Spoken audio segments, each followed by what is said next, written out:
যে জ্ঞানটা আপনাকে আল্লাহ থেকে দূরে সরাচ্ছে দিন দিন, এটা জ্ঞান নয়, এটা জাহেলিয়াত। আমি কি বুঝাতে পারছি? কারণ আপনি চিন্তা করে দেখেন যে আপনার জ্ঞানটা আপনাকে কি আল্লাহর দিকে নিয়ে যাচ্ছে নাকি আল্লাহ থেকে দূরে সরাচ্ছে। এরপরে আপনি চিন্তা করবেন আপনি প্রকৃত জ্ঞানী কিনা। কেউ যদি অক্সফোর্ড, কেমব্রিজ, হার্ভার্ড থেকে পাশ করে আসে, এসে বলে যে পর্দা এটা সেকেলে প্রথা, ওই যুগে চলতো, এই যুগে চলে না, এই ব্যক্তিকে আমরা জ্ঞানী বলতে পারি না। কেউ যদি বাইরে থেকে বড় ডিগ্রি এসে বলে যে ইসলাম আসলে এই যুগে চলে না, ওই যুগে চলতো, সুদের মধ্যেই আছে অগ্রগতি আর প্রগতি,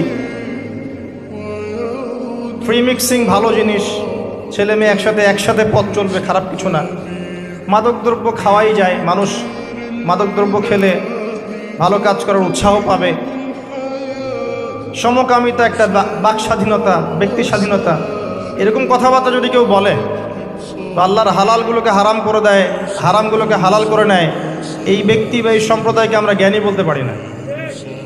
কারণ তাদের জ্ঞান তাদেরকে আল্লাহ থেকে দূরে সরিয়ে দিয়েছে। ইকরা বিসমি রব্বিকাল্লাযী খালাক, পড়ুন আপনার সেই রবের নামে যিনি আপনাকে সৃষ্টি করেছেন। খালাকাল ইনসানা মিন আলাক, যিনি মানুষকে সৃষ্টি করেছেন জমাট বাঁধা রক্তপিণ্ড থেকে। ইকরা ওয়া রব্বুকাল আকরাম, পড়ুন আপনার রব মহামান্বিত। আল্লাযী আল্লামা বিল কলম, যিনি আপনাকে কলম দ্বারা জ্ঞান শিক্ষা দিয়েছেন। মানুষ জ্ঞান অর্জন করতে পারেনি, প্রথমে আল্লাহ মানুষকে জ্ঞান শিখিয়েছেন। এটাকে বিশ্বাস করেন? ওয়াল্লামা আদামাল আসমাআ কুল্লাহা, আমি আদমকে সমস্ত নাম শিক্ষা দিয়েছি। কে শিক্ষা দিয়েছেন? আদম আলাইহিস সালামের কি জ্ঞান ছিল? আমাদের জ্ঞান ছিল? আল্লাহ শিখিয়েছেন। আল্লামাল ইনসান মা লাম ইয়ালাম, মানুষকে সেই জ্ঞান শিক্ষা দিয়েছেন যা মানুষ জানতো না। এই আয়াত নিয়ে নবী সাল্লাল্লাহু আলাইহি ওয়াসাল্লামের নবুয়তের জিন্দেগি শুরু হলো। কত বছর জিন্দেগি ছিল নবুয়তের জিন্দেগি? বলতে পারবেন? 23 বছর। 23 বছর। আমরা কিন্তু লেকচারের শেষে একটা কুইজ কন্টেস্ট করব ইনশাআল্লাহ। 5টা থেকে 10টা প্রশ্ন করব ইনশাআল্লাহ। 10 জনকে আমরা পুরস্কৃত করব ইনশাআল্লাহ তাআলা। মনোযোগের সাথে লেকচার শুনবেন। এরপর নবী সাল্লাল্লাহু আলাইহি ওয়াসাল্লামের নবুয়তের জিন্দেগি শুরু হলো। 23 বছর। কত বছর? তার মধ্যে প্রথম 13 বছর হচ্ছে মক্কায়, আর পরের 10 বছর কোথায়? মদিনায়।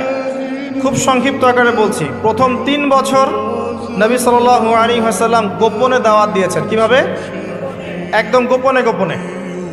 প্রথমে বাড়ির লোকজনকে, তারপর নিকট আত্মীয় যারা তাদেরকে, তারপর যাদের সাথে সম্পর্ক ভালো ক্লোজ তাদেরকে, এরপর আস্তে আস্তে আমভাবে। এটাই দাওয়াতি কাজের সুন্নাহ।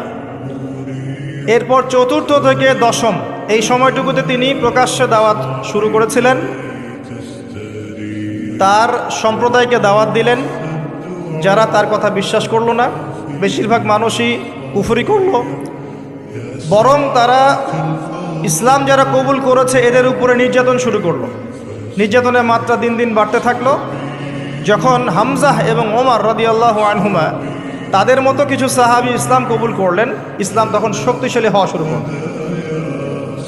তারপরেও নির্যাতনের মাত্রা বাড়তে থাকলো। এক পর্যায়ে সাহাবীরা হিজরত করলেন আবিসিনিয়ায়। কোথায়? আবিসিনিয়ায়। প্রথম হিজরত মদিনায় হয়নি, প্রথম হিজরত আবিসিনিয়ায়। এটা হচ্ছে ইথিওপিয়ার পাশে, এখনকার মানচিত্রে ইরিত্রিয়া নামে একটা জায়গা আছে। দেখেছেন কখনো? বিশ্বের ম্যাপ দেখেছেন কখনো? বিসিএস কোচিং যারা করছেন তাদের তো জানার কথা। এই ইরিত্রিয়া ছিল সেই জায়গা যেখানে হিজরত করেছিলেন সাহাবীরা। সেখানে একজন বাদশাহ ছিলেন, তার নাম বাদশাহ নাজাশী। তিনি একজন খ্রিস্টান ছিলেন, কিন্তু ভালো খ্রিস্টান ছিলেন, সৎ। তিনি মুসলিমদেরকে আশ্রয় দিয়েছিলেন এবং তার রাজ্যে মুসলিমরা নিরাপদে ছিল, বসবাস করেছে দীর্ঘদিন। পরবর্তীতে এই বাদশাহ নাজাশী ইসলাম কবুল করে মুসলিম হন। মারা গেলে নবী সাল্লাল্লাহু আলাইহি ওয়াসাল্লাম তার গায়েবানা জানাজার নামাজও পড়েছেন। কুরাইশদের অত্যাচার বাড়তে থাকে। এক পর্যায়ে নবী সাল্লাল্লাহু আলাইহি ওয়াসাল্লাম তায়েফে হিজরত করেন, চেষ্টা করেন তায়েফবাসীকে বোঝানোর জন্যে। তায়েফের লোকজন সাড়া দেয়নি, উল্টা নবী সাল্লাল্লাহু আলাইহি ওয়াসাল্লামকে রক্তাক্ত করেছিল। তিনি ফিরে আসেন মক্কায় আবারও। মক্কায় ফিরে আসার পরে অল্প দিনের ব্যবধানে, বেশি দিন না, মাত্র অল্প দিন, 3 দিন 7 দিন, কেউ বলেছে 3 মাস, এইটুকু ব্যবধানে প্রথমে চাচা আবু তালেব, তারপরে স্ত্রী খাদিজা রাদিয়াল্লাহু আনহা তারা ইন্তেকাল করেন। এবং নবী সাল্লাল্লাহু আলাইহি ওয়াসাল্লামের এই শেষ আশ্রয়স্থল আবু তালেব সেটাও শেষ হয়ে যায়। তার স্ত্রী খাদিজা রাদিয়াল্লাহু আনহা আল্লাহর কাছে চলে যান। এই সময়টাতে নবী সাল্লাল্লাহু আলাইহি ওয়াসাল্লাম প্রচণ্ড মানসিক কষ্টে ছিলেন। আল্লাহ পাক এইরকম একটা সময়ে মেরাজের ঘটনা ঘটিয়েছেন, বলেন সুবহানাল্লাহ। আল্লাহ রাব্বুল আলামিন তাকে পুরো মানসিক সমস্ত কষ্ট থেকে ফারেক করে আল্লাহ পাকের সমস্ত কুদরত দেখিয়েছেন মহাবিশ্বে নিয়ে গিয়ে। যদিও বা তার আগের 3 বছর সাহাবীদেরকে বয়কট করা হয়েছিল। 3 বছর গাছের ছাল পাতা খেয়ে সাহাবীরা থেকেছেন শিয়ারে আবু তালেব নামক জায়গায়। এরপর বয়কট তুলে নেওয়া হয়। তারপর এই আমুল হুজন আসে। এর পরের বছর ইয়াসরিব বা মদিনা থেকে 6 জন যুবক এসে ইসলাম কবুল করে, বলেন সুবহানাল্লাহ। তাদের নেতা ছিলেন আসআদ বিন জুরারাহ রাদিয়াল্লাহু আনহু। তিনি ফিরে যান মদিনায়। পরের বছর আবার 6 জনকে নিয়ে আসেন, টোটাল 12 জন। এই 12 জন মুসলিম হয়ে আবার মদিনায় ফিরে যান। এই 12 জনের সাথে আল্লাহর নবী সাল্লাল্লাহু আলাইহি ওয়াসাল্লাম একজন সাহাবীকে পাঠিয়ে দেন দায়ী হিসেবে। তার নাম মুসআব বিন উমাইর রাদিয়াল্লাহু আনহু। মুসআব বিন উমাইর রাদিয়াল্লাহু আনহু। প্রশ্ন কিন্তু আসবে, ভালো করে মনে রাখতে থাকেন। এরপরে মুসআব বিন উমাইর রাদিয়াল্লাহু আনহু এই 12 জন সাহাবীর সাথে যান মদিনায়। মদিনার আগের নাম ছিল ইয়াসরিব। কি নাম? ইয়াসরিব। এর পরের বছর মোট 75 জন, 73 জন পুরুষ আর 2 জন নারী, আওস এবং খাজরাজ গোত্রের, তারা আসেন। এসে নবী সাল্লাল্লাহু আলাইহি ওয়াসাল্লামের হাতে হাত রেখে বায়াত করেন। মহিলারা হাতে হাত রাখে নাই, পুরুষেরা হাতে হাত রেখেছিল। আমাদের নবীজি মহিলাদের হাতে কখনো হাত রেখে বায়াত করার নাই। এখন অনেক ভণ্ড পীর দেখা যায় মহিলাদের হাতে হাত রেখে বায়াত করাচ্ছে। মহিলাটা হাত ধরে বায়াত করাতে হয়? মহিলাটা মৌখিক বায়াত করবে। তো 75 জন সাহাবী এসে ইসলাম কবুল করে আবার চলে যান মদিনায়। এই যে 75 জন ইসলাম কবুল করলেন, মদিনার বিশাল একটা জনগোষ্ঠী, কিন্তু 75 জন কম নয়, কারণ ওইখানে জনসংখ্যা এত বেশি ছিল না। তারপরের বছর নবী সাল্লাল্লাহু আলাইহি ওয়াসাল্লাম নিজে এবং সাহাবীরা সবাই গিয়ে হিজরত করেন মদিনায়। কথা বুঝতে পারছেন? এই যে নতুন একটা রাষ্ট্রের জন্ম হলো, মক্কা থেকে সবাই এখন মদিনায়, মক্কায় ঘরবাড়ি ছেড়ে দিয়ে নিঃস্ব হাতে, খালি হাতে, আল্লাহর উপর তাওয়াক্কুল করে। ওখানে আনসারী সাহাবীরা তাদেরকে বরণ করে নিলেন। এমনভাবে বরণ করলেন যে কারো যদি 2টা জমি থাকে, একটা জমি দিয়ে দিয়েছে, কারো 2টা বাড়ি থাকলে একটা বাড়ি দিয়ে দিয়েছে। এমনভাবে বরণ করে নেন। নতুন রাষ্ট্র হলো। নবী সাল্লাল্লাহু আলাইহি ওয়াসাল্লাম সেখানে মদিনা সনদ করলেন।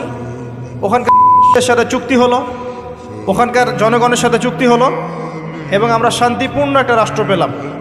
এরপর নবী সাল্লাল্লাহু আলাইহি ওয়াসাল্লাম সেখানে অর্থনীতি সমৃদ্ধ করতে লাগলেন, সামরিক বাহিনী সমৃদ্ধ করতে লাগলেন, অস্ত্রশস্ত্র সব কিছু হতে লাগলো। একটা রাষ্ট্রের যা যা প্রয়োজন সব কিছু সেখানে হতে লাগলো। এক পর্যায়ে আবু সুফিয়ানের বাণিজ্যিক কাফেলাকে আক্রমণকে কেন্দ্র করে বদরের যুদ্ধ হয়ে গেল। আর এই বদরের যুদ্ধে আমরা অল্প সংখ্যক সৈন্য নিয়ে বড় বাহিনীর বিরুদ্ধে জয়লাভ করলাম। ইসলামের ইতিহাসে প্রথম সশস্ত্র যুদ্ধ। কথা বুঝতে পারছেন? এর পরের বছর হলো উহুদ, যে যুদ্ধে আমরা প্রায় জিতে গিয়েছিলাম। আমাদের একটা ভুলের কারণে সাময়িক বিপর্যয়ের সম্মুখীন হলাম। আমরা উহুদের সাময়িক বিপর্যয়ের সম্মুখীন হলাম। 70 জন সাহাবী শহীদ হয়ে গেল। আমাদের নবীজি স্বয়ং নিজেও সেই যুদ্ধে মার খেয়েছেন একটা ভুলের কারণে। সেখান থেকে নামবে না, সাহাবীরা কয়েকজন নেমে এসেছিলেন। ব্যাস, পড়ে দেখবেন, সব বলে দেব না। এর পরের বছর খন্দকের যুদ্ধে 3-4 মাস অবরোধ করে রাখা হয় মদিনাকে। শেষমেশ তারা কিছুই লাভ করতে পারলো না, ফিরে চলে গেল। এরপর থেকে মুসলিমরা আক্রমণাত্মক যুদ্ধ শুরু করলো। একে একে বিভিন্ন গাজওয়া এবং সারিয়া হতে লাগলো। মুসলিমরা সমৃদ্ধ হতে লাগলো, সম্পদ বাড়তে লাগলো, জনবল বাড়তে লাগলো, অর্থনীতি সমৃদ্ধ হতে লাগলো, অস্ত্রশস্ত্র বাড়তে লাগলো। সব ডিপার্টমেন্ট থেকে আমরা রাইজ করতে লাগলাম। শুধু তাই না, পররাষ্ট্রনীতিও ইমপ্লিমেন্ট করা হলো। বিভিন্ন রাষ্ট্রপ্রধানদের কাছে চিঠি পাঠানো হচ্ছে। এর মধ্যে একবার নবী সাল্লাল্লাহু আলাইহি ওয়াসাল্লাম স্বপ্নে দেখলেন তিনি মক্কা তাওয়াফ করছেন, কাবা তাওয়াফ করছেন। সাহাবীরা বুঝে নিলেন যে আমরা মক্কায় যাচ্ছি। তারা মক্কায় যাওয়া শুরু করলেন। 1400 সাহাবী হুদাইবিয়া নামক জায়গায় আটকে দেয়া হলো, যাওয়া যাবে না।